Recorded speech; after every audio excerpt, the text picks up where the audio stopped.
Kamala Harris smashed the Democratic Party to pieces with a $2 billion hammer. Now the kingmakers are tearing each other apart, trying to seize control and rebuild the party from the bottom up. But what's the Democratic Party without any money?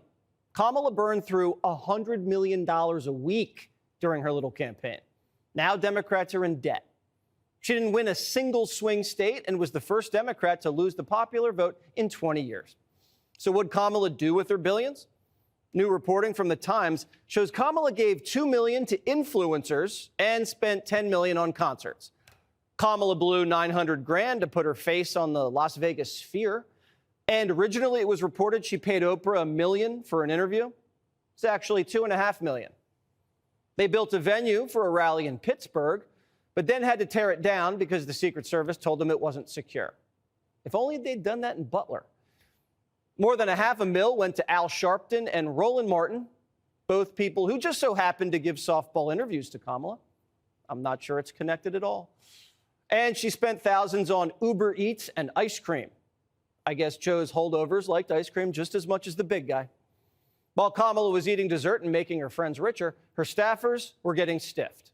Kamala stopped paying some of her top staffers over the weekend, and now the DNC's firing hundreds of employees. The staffers are furious. One told Axios, quote, "If they want to be the party of the working people, they should have more respect for their workers. There's an inauthenticity of how they talk about workers, and clearly voters feel the same thing." The heads are rolling and the Democrat grunts are revolting.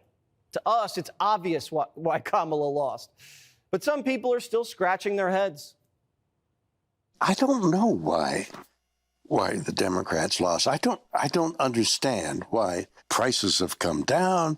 The economy is good. I mean, I don't know why they voted against her. Well, against the party.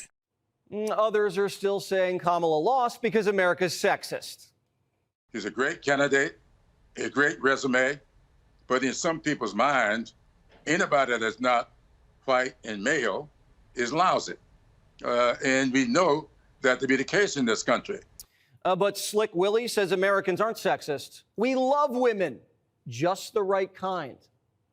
I think it would probably be easier for a conservative Republican woman to win. Democrats are off message, and they don't have a leader to bring them together. Look, I think Democrats are in the wilderness, as you just said before. There is no clear leader of the party. Joe Biden is going to be out of office shortly. Kamala Harris just lost the election. There are a lot of governors and other people who might emerge, maybe people we don't know about yet. Right. But there is no clear leader of the party right now. Well, there's a power struggle behind the scenes in the Democrat Party right now. They already told Pelosi to take a seat, and now AOC's telling Obama to take a hike. A lot of people want to bring Obama-era insiders back for party-building purposes. While those folks ran successful presidential campaigns, they also oversaw some of the largest down-ballot losses in modern times. Party building is different. Look to people with recent successes. Obama used to be a Democrat darling, but this election ruined his rep. But boy, Obama during this Kamala Harris administration, it changed my opinion of that guy. Really? Did you have a high opinion of him before? Yeah, I did. Yeah, I did, just as an intelligent person, a statesman. But watching him just straight up lie about Trump, the thing that got me was that very fine people thing, the white supremacist thing. They just kept trying to say that he was a racist, which is this thing that I think worked in like 2017. Yeah. You know, I think it worked back then. I don't think it works anymore. I don't think people believe it anymore. I think that we've gotten numb to all this stuff.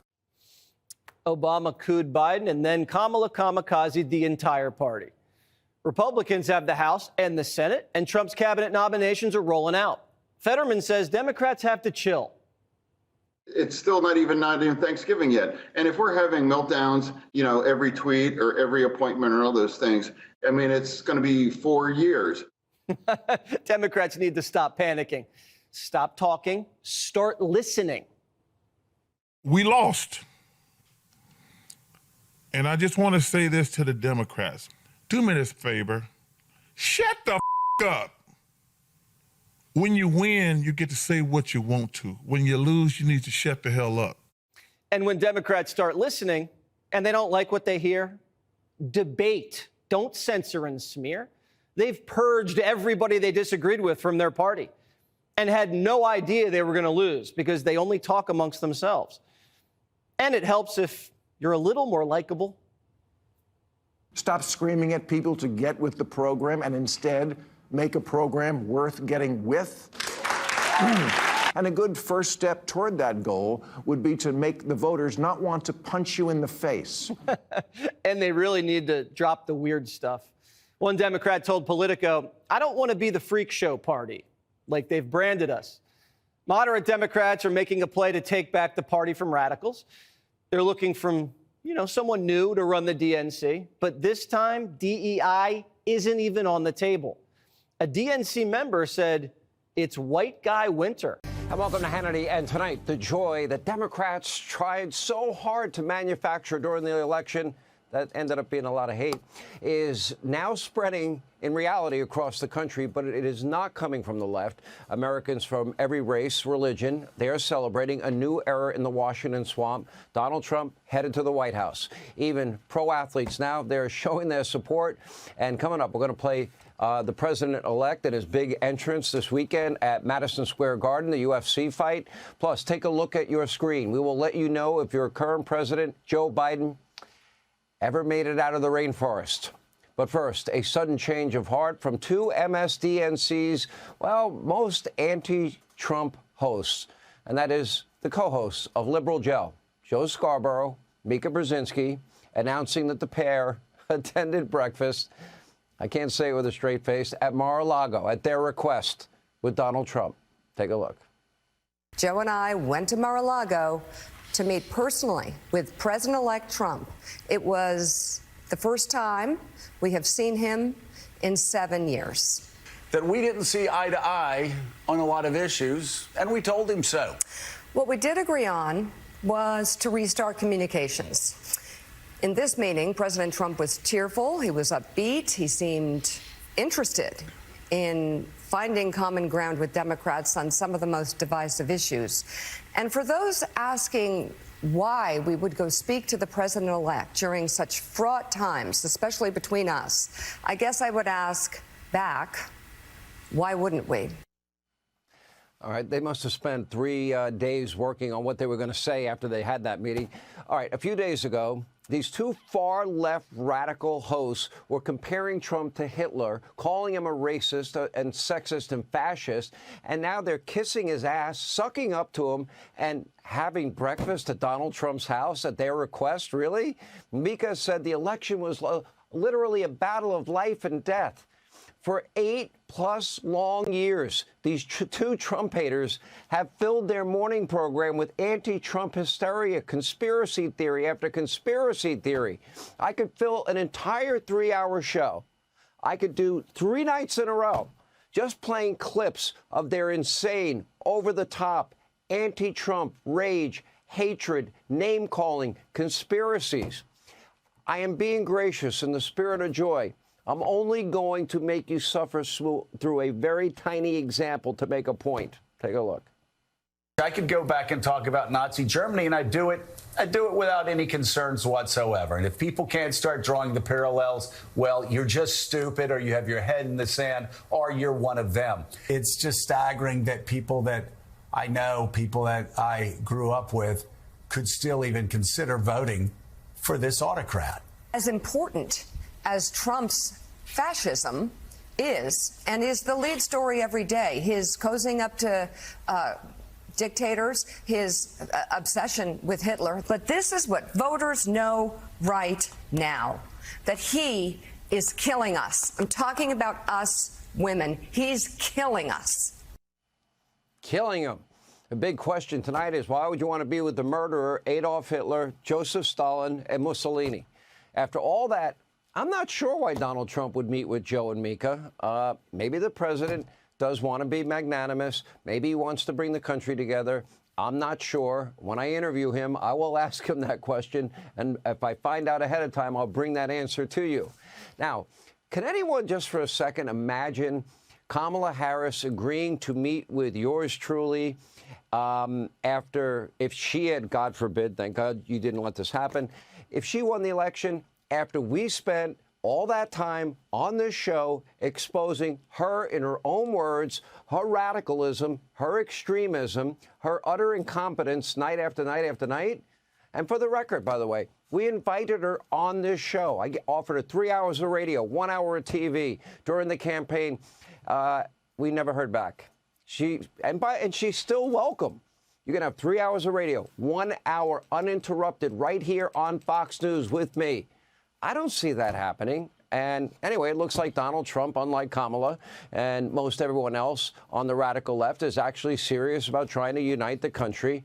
My unsolicited advice, not that anyone listens to me, I'm just a talk show host, is that, you know, this is a complete waste of time, and it's just going to be a matter of how many days until they start calling you a Nazi and a fascist again. But maybe, just maybe, he's not the monster the state-run legacy media mob portrayed. Or is it possible they have become enlightened and the light has gone on? Maybe they have come to the realization that legacy media, the mob that spoke in unison, late-night comedy, every major newspaper, liberal cable news channels, 3 broadcast channels, is completely dead, and people have lost all trust in them, and they have no influence. There's no celebrity influence, because that was proven to be true this election. Or maybe they're simply, building out relationships anywhere they can. There have been reports that I have read that MSDNC is for sale. They might be looking for a job one day. Or maybe it's dawning on them that they themselves are the ones that have been dividing this country with their over-the-top conspiracy theories, rage, anger, and hatred, and hyperbole. You know, they're friends in the Democratic Party. Take a look. Now, the country is going lurching back to the right. I hope it's not going as far right as that which happened in Germany in the 1930s. But you may remember I forewarned way back in 2018 that I saw this coming. Are you visiting another Hitler? Is that what you're saying? That's exactly what I'm saying. I said the 1930s in Germany. Yes, you did. And of course, and we can go to Mussolini in Italy. These things. So you don't think that's a little hyperbolic? No, you may think so. All right, thankfully, you, the American people, all of you out there, well, tune this kind of insane rhetoric out. Fewer and fewer Americans believe their lies, but that is not stopping far-left radical Democrats from doubling down on dumb and dumber on X as an act of so-called resistance. The Illinois governor, J.B. Pritzker, is now advertising his state as a refuge for anyone who wants to get a sex change operation. Maybe Kamala herself will pay for it because she won't be in Washington. And she believes so dearly in it, instead of spending your money, she can spend hers. Meanwhile, in the Harvard Crimson, the president of the Institute of Politics wrote his department can no longer be nonpartisan, vowing to resist the incoming administration. For the record, I would argue they've always been partisan. And get this, the hosts on that hard-hitting ABC News, Disney, Bob Iger show were enraged that Joe and Mika met with Trump. And on MSDNC, Jen Psaki is looking for ways to silence Americans that she disagrees with on social media. Either you think like she thinks, or you're going to be silenced. Take a look. One of the things that's changed even since I got involved in politics is just the rise of the percentage of people who get their information off of platforms that have no fact-checking mechanism and no accountability for having disinformation spread. How does it change? How are people held to account? Laws have to change. I don't even know the total answer to it. Jen, people don't trust you. They don't trust the network you work for because all of your conspiracy theories have been debunked. All of the lies you told, nobody bought them, and you keep spewing them day in and day out. Now, despite the panic, the fear-mongering, the hatred, especially targeting Donald Trump's appointments and nominees, this is what is actually going to happen. There's going to be change in Washington, and the border will get secured. And that means criminals, asylum abusers, those murderers, rapists, gang members, cartel members, people with terror ties that are in our country, unvetted, harassed Biden illegals, they will all get deported. That's going to happen. And something conservatives, we have said for decades that we want to have happen is about to happen too. America's massive, bloated, power-hungry, left-wing bureaucracies will be held accountable. The words limited government will now mean something. Greater freedom will mean something. And hopefully we can get this done. As we speak, Vivek Ramaswamy, Elon Musk, they're hunting for waste and fraud and abuse through the new Department of Government Efficiency. An op-ed in the Wall Street Journal recommended that they start by tossing the Federal Communications Commission, the FTC, the SEC, the Department of Agriculture, the Postal Service. Yeah, give it to UPS. Give it to, give it to anybody except them. The Labor Department, HUD, the Interior Department, the VA. Yeah, vets need the money. Give it directly to them. And, of course, the EPA, just to name a few. Now, keep in mind the Department of Education is also very much on the cutting board. Let the states run it with standards, get woke out of schools, and go back to reading, writing, math, science, and real history. So let's be clear. This doesn't mean important services will go away. Democrats, the legacy media mob will lie about what is about to happen. It is going to be an earthquake that has been needed and necessary and discussed for decades in Washington to change the country for the better. And things are not going to be business as usual with a bunch of bureaucrats in Washington. And they will resist themselves, and they will do everything in their power to stop Donald Trump from making changes this country has needed for a long time. And by the way, they would just be managed on the local level, the state level, without an army of Washington bureaucrats, highly paid, writing regulations and getting in the way, telling you what refrigerator you can have, what washer and dryer you can have, what car you're allowed to put in your driveway, et cetera, et cetera. Hopefully, the reforms won't stop there. Ari Fleischer had a great idea. He's now arguing a shakeup in the White House press briefing room, giving front row seats to, quote, conservative media outlets, outside the Beltway outlets, podcasters, talk radio reporters, respectable social media influencers, instead of legacy media outlets that hate Donald Trump, and nobody seems to care what they think anyway, and all they do is actively work to smear him. As Ari points out, if Trump really wants to change D.C., he needs to change the status quo and unseat the mainstream media. I agree. Meanwhile, a much bigger overhaul is needed at the Pentagon. After falling short of recruiting goals, losing track of hundreds of billions of dollars, letting woke politics interfere with important work of national security, it is time for a massive shakeup at that department. It won't be easy. Military preparedness is now a massive problem when China and Russia have hypersonic technology and we don't. That deficiency needs to be rectified immediately, and we better spend the money to fix it. And breaking, with usual norms, Biden is already trying to box Trump in with his latest authorization in Ukraine, supplying the country last minute out the door with long-range missiles to escalate the battle between Russia and Ukraine so Ukraine can attack the interior of Russia, knowing Donald Trump wants to end this war. And so Biden is actively undermining Trump's chances of success while simultaneously increasing the odds of a broader conflict in Europe, while also denying help to our biggest ally in the Middle East, Israel.